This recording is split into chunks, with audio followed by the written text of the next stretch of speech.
What is it about creating a successful distribution channel strategy that often proves just so difficult? Is it something you can put your finger on? Or do you find the answer gets lost in lots of different reasons, some of which you knew before the year began, but many of which you discovered along the way? Does your data now resemble something akin to unsupportive, messy, uninspired dashboards and reports built now by teams who maybe lack the business knowledge to provide you with meaningful commentary and observations for your decision making? Hi everyone, my name is David Porter. I am the CEO at TPC Global. We are a channel enablement company specializing in optimizing distribution, properly analyzing resellers, and giving competitive pricing and performance insights through our PriceMark tools. We work with global IT vendors today in each of these specialist areas. So, claiming success in managing a successful partner landscape strategy can sometimes feel like a political game. And the more the business grows, the trickier it gets to balance strategic partners with profitability programs. And all the while, you need to grow, grow, grow. And the quarters keep rolling on and on. There are some businesses who can genuinely claim success, but not many. In an ever-changing world, and the IT industry is a perfect example of an evergreen industry, where there's adventure and there is invention, where the speed of evolution in product, services, and their offerings seem nearly toxic, and where then there are changing consumption models that are transitioning, let's be honest, really, really fast. Aren't channel strategists compelled to stay one step ahead of the business? I would say yes, but let's not go too far too quickly. It's a tough, maybe even unreasonable ask. So we come to what I call the challenge of the channel, and it is something of a passion for me. 6 years I've been running TPC Global in this space, and 6 years before that in a global distribution channel strategy role at Cisco Systems. For over a decade, I've been concentrating on this, thinking about the best ways to approach it, and here I want to explain to you a little bit more about my findings. So I don't like hearing about the market not reacting. I don't like hearing that the public sector customers pushed out and paid slow. I don't like hearing that the distributor had working capital concerns tied up in aged inventory. I don't like hearing about the lack of stimulus in the Eurozone. I don't like hearing about supply chain constraints. I don't like hearing about lost deals. I don't like hearing about channel conflicts through partner tier shifts. And I don't like hearing about underutilization of marketing funds. And finally, I do not like hearing about missed rebate opportunities because the channel programs were too complicated and badly explained, and there were resellers who left money on the table and lost deals. Sound familiar? Well, we're on a mission to help solve business problems like this and evolve channels, and we want to become exemplary in this space, and we want our vendor clients to become these exemplary beacons too, but not just in things like their integrity or their business practices or their governance or even their data, although that's extremely important. It's all about the channel relationships here, and these channel relationships are central to all of those problems which I just mentioned.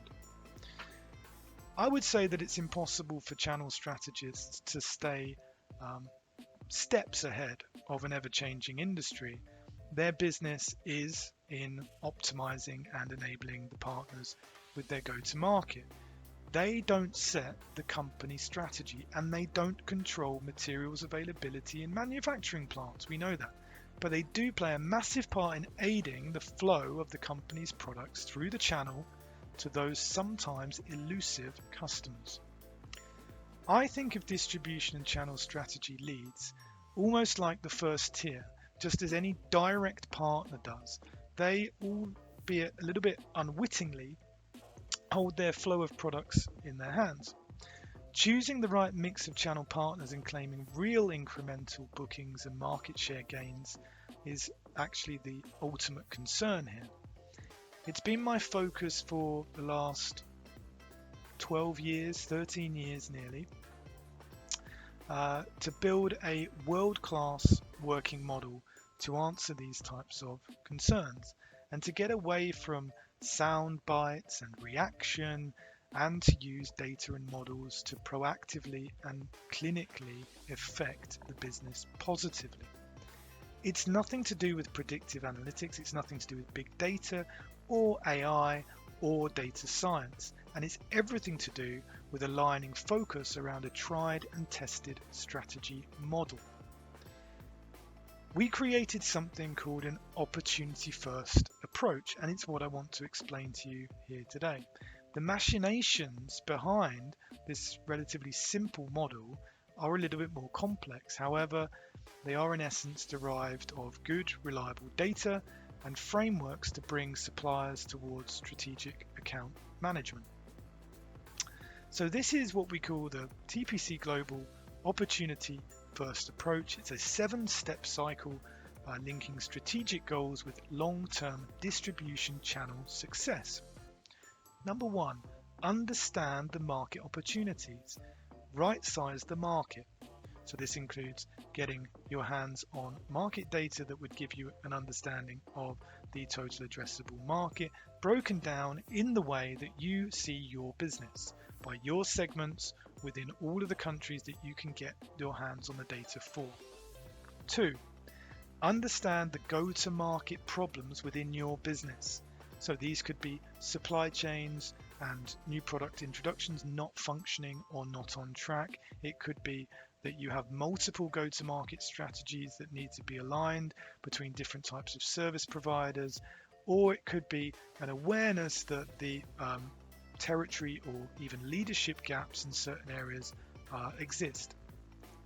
3, assess the route to market model. So this is around the channel, whether the whole channel business is growing faster than the total company revenue. Is distribution the fastest within the channel, and is 2-tiered distribution fastest within that? The indirect market should always be the fastest growing. It's your transactional churn business, it's your run rate. If not, why not? 4, analyze distributor performance, and this has to include the most important KPIs around success. It's not just about saying well the numbers they do and the growth they do. It can be all kinds of things to do with the bookings yield, the new partner onboardings. It could be about the link between MDF funds and people count within their companies dedicated to your business. It could be about how they rank ahead of your competitors for your business or not. This is what it's about. 5, discover the extent to which the partner's capabilities to sell through your products exist. So what this means is your strategy in each of your different regions need to align down the channel stack. Otherwise, you're going to end up at some point with a bottleneck or a saturation in your channel because you've either got too many partners concentrating on one part of the market, or you have not enough partners with the specialisms to meet the new market needs that you identified in your strategy. Very, very important. 6, help improve partner profitability via an honest look and feedback around your channel programs. This will all go to waste if your channel programs are not aligned. And finally, 7, repeat this on a quarterly basis and apply course corrections on a yearly basis for strategy revisits. I'll leave it there. Thank you very much for listening. I appreciate your time, and I'll be back soon with some more videos.